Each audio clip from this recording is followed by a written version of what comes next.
Eduardo Talhaferro vai ser extraditado pela Itália para o Brasil ou Alexandre de Moraes vai sofrer uma nova humilhação internacional hiper mega galáctica, hein? Eu vou contar para você a resposta nesse vídeo. Será que agora o Talhaferro vai ser preso lá, vai ser extraditado pelo Brasil?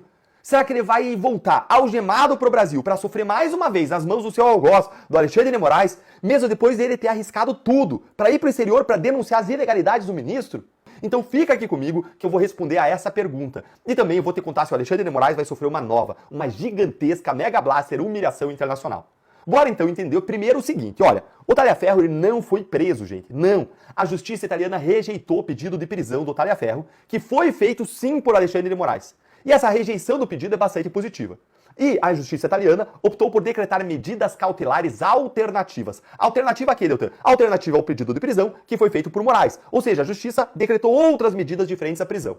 Na decisão da justiça italiana, o tribunal entendeu que mesmo depois de ter sido acusado criminalmente pela PGR, o Talhaferro ele continuou na sua residência lá na Itália. Ele não tentou fugir. E com isso entendeu que a prisão pedida por Moraes era desnecessária. Aí o tribunal decretou outras medidas alternativas, que ele chama de medidas cautelares, para que o Talhaferro não fuja do país. Por exemplo, apreendeu o passaporte e ainda determinou que ele esteja em casa sempre num determinado horário, até para que a polícia possa ir lá visitar ele, averiguar se ele fugiu ou não, se ele está lá. E aí, o Talhaferro deu entrevistas depois de ele ter sido conduzido para a delegacia italiana.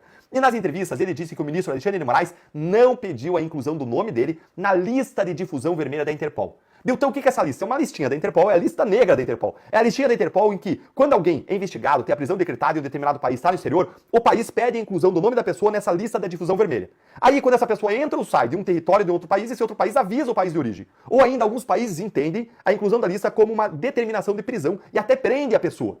Mas o Moraes não pediu a inclusão do Talhaferro nessa lista. Mostra que Moraes está com medo. Medo de ter seu pedido rejeitado pela Interpol mais uma vez, por 3 motivos. O primeiro motivo é que o caso do Eduardo Talhaferro é um clássico de perseguição política.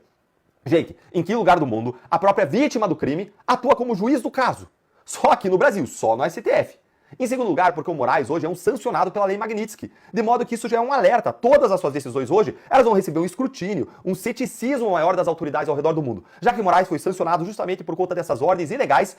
Em terceiro lugar, que a Interpol ela já julgou casos de Moraes e se negou a executar pedidos do ministro até antes da inclusão dele na Magnitsky, por entender que eram pedidos ilegais, como por exemplo no caso do Oswaldo Eustáquio. E a extradição do Talhaferro, Deltan, ela vai acontecer? Eu já entendi que não vai entrar o nome dele na difusão vermelha. E eu posso dizer com toda a tranquilidade que não, Talhaferro não vai ser extraditado. Não vai. Quando a Itália negar o pedido do Moraes, o ministro vai passar uma nova e gigantesca humilhação, vexame internacional. Vai ser o primeiro caso do mundo de uma extradição negada, porque o juiz que pediu a extradição é vítima dos supostos crimes do réu, o qual denunciou seus abusos e ilegalidades.